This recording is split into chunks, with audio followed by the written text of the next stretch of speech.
Why was this boat originally built, and what makes it unique? Okay, the boat was built by Magnum-Donzi Corporation for Carl Kiekhaefer and the Mercury racing team to race in Europe and in the U.S.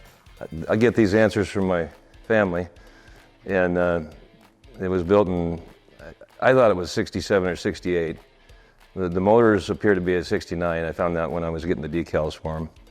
But it was supposedly the winner of the 1968 Bahama 500 race with a guy named John Stenback. And that was his big victory, from what I understand. But it was a Mercury racing boat. It is made to go long distances, not necessarily at extreme speeds, but between 50 and 60 miles an hour, maybe a little more depending on the conditions and things. So that was primarily why the boat was built. Well, originally it was built for the Kiekhaefer Corporation to use as an offshore racer. The factory racing team was kind of a big thing right at that time. And it's a Donzi Magnum. Donzi was a boat company, and the Magnum is kind of the offshore racers or similar description. And they used it. Now, we're not 100% sure, but we believe Miami-Nassau race when it was running, and then that's what they used it for. How did your family acquire the boat originally, and why? It's fairly a long story, but my father, who started the Mercury Outboard, our dealership in Wenatchee, East Wenatchee, actually, was the biggest dealer in the Northwest.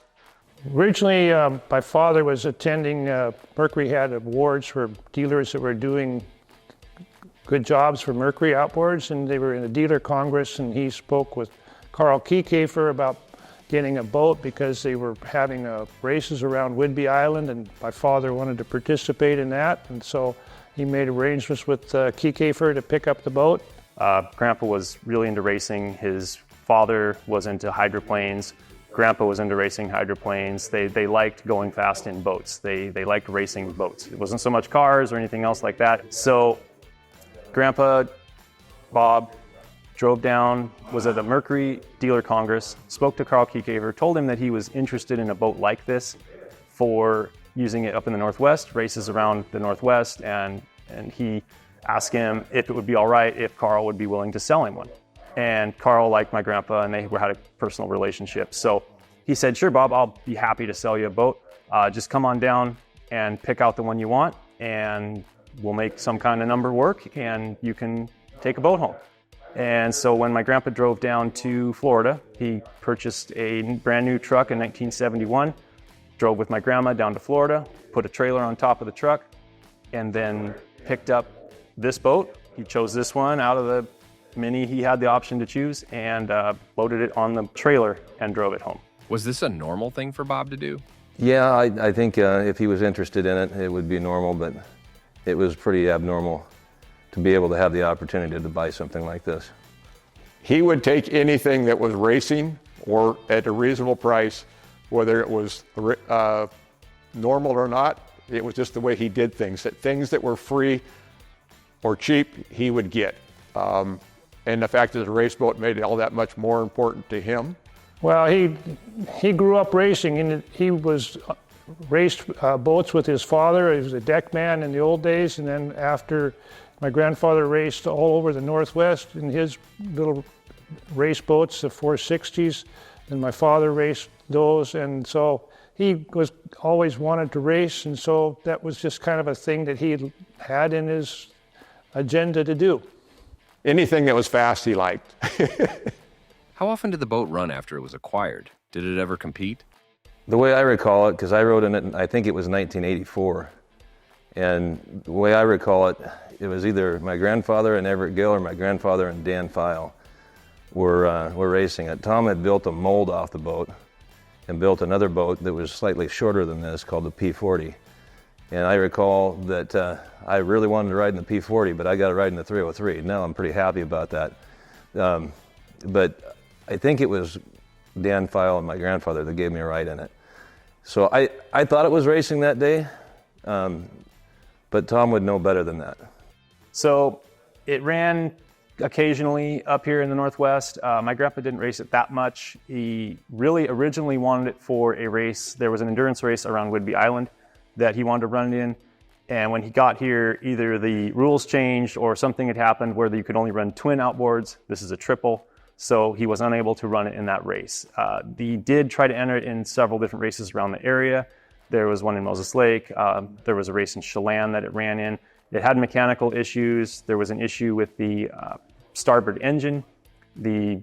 So it didn't really do well up here. So it was just kind of a more for show, for pleasure, almost, just as a fun, take it out. This is a cool boat to run. You're running basically a high performance race boat. Well, by the time we got here, got the boat, and the people doing offshore races had made a rule that we couldn't run any more than 2 engines. So basically they ruled out this boat. So the only race we were able to participate in with this boat was they had a race on Chelan with much later with a lot of boats many of them came up from California and some other ones, and my father and I raced it, and by that time it was not competitive much anymore, even though it was relatively fast. But we had a couple little mechanical things, and carburetor bowl came off the top, and we had to repair it on the water, and so we just finished, but that's all. So when and why was the boat put into storage? I do remember this. After he got done using it in the mid-'80s, it sat out on foam blocks behind the boat shop. And it must have been about 92, 93, he came to me and said, he wanted to put the boat under cover because it was getting deteriorated in the inside of it. And he said, I want to build this steel structure, and he had it all planned out in his mind, which is the way he did it. And I built that, and we've got a big lean-to out in the back of the boat shop. And he didn't want to lose the storage space underneath it. He wanted to be able to rent that out. So what it did is it hung the boat up in the rafters, and you could slide another boat underneath it.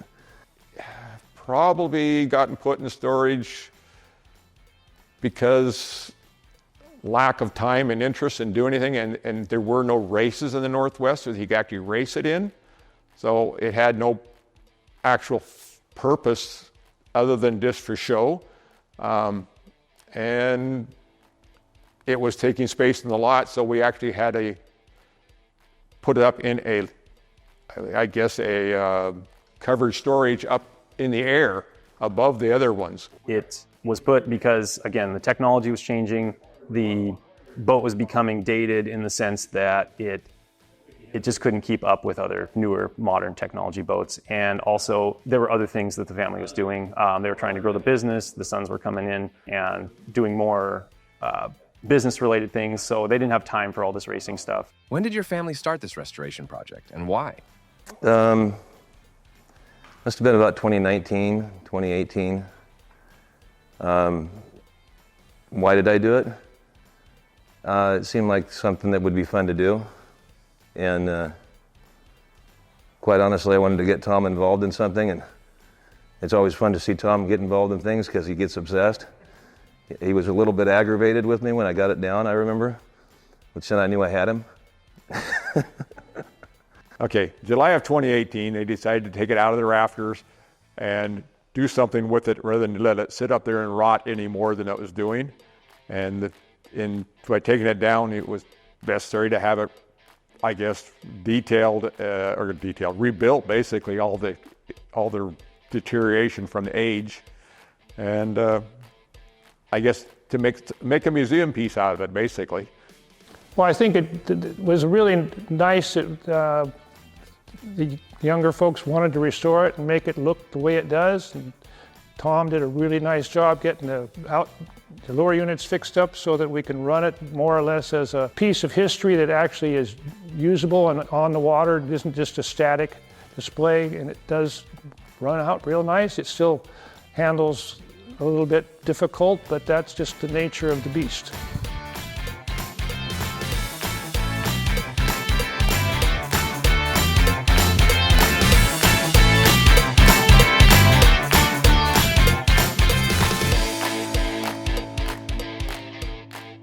Now let's talk about the boat a little bit. What is so unique about the engines on this boat? So it's powered by 3 Mercury 1250 BP engines, which are 100 cubic inch inline 6 outboard engines.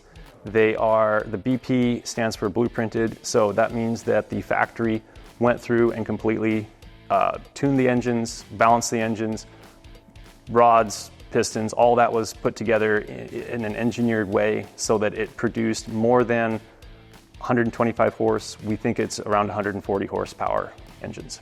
There's a few of them around, but not very many, so they're pretty rare. What were some challenges you faced during the restoration process? Well, it's just money, and there's plenty of it spent on it. The upholstery, I thought that we could just recover this, and a friend of mine that owns Cascade Restoration did the upholstery work. He said, no, we really want to replace the foam on the back side of it. Now, it wasn't a challenge, he did it. It just got expensive.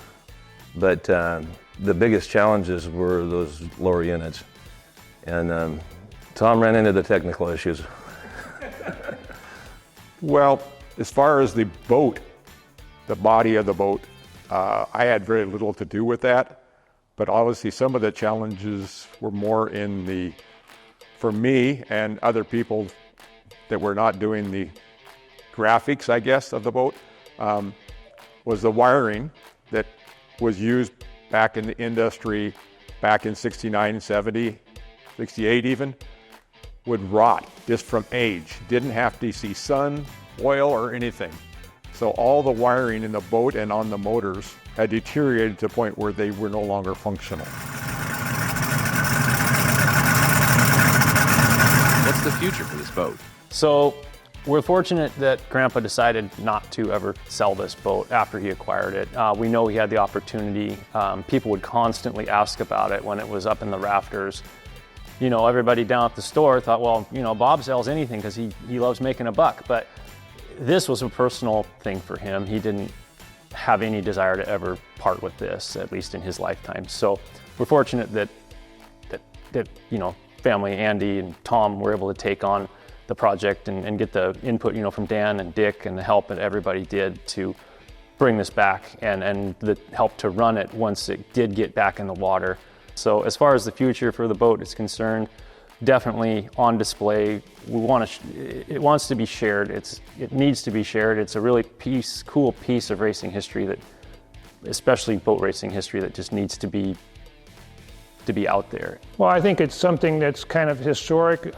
You can see a lot of movies that show, not a lot, but some movies that show boats that ran during that period of time. And if this boat isn't in it, it's one that's identical to it, and one of the movies is out. So it's kind of a show piece and something that's very different than what's out there now. And it was a time, you know, it shows boats in a period of time in the 60s and 70s. So it's a good historical piece of artifact. In your opinion, what's the future for this boat? What's the future for the boat? Yeah. Oh boy. I think the future of the boat is keep it on, well, have it available for display for a boat show purpose, or maybe someday if some of the next generation wants to build a bobfile boats museum, it would be in a museum with that and some of the other racing history that's in the family. I say dating back clear to the 1920s and 30s when our grandparents and great-grandparents were racing boats, you know. I guess I won't be involved in that because it's too much effort, but maybe someday somebody will do it. Even if it's just a photo museum, you know, that would be interesting.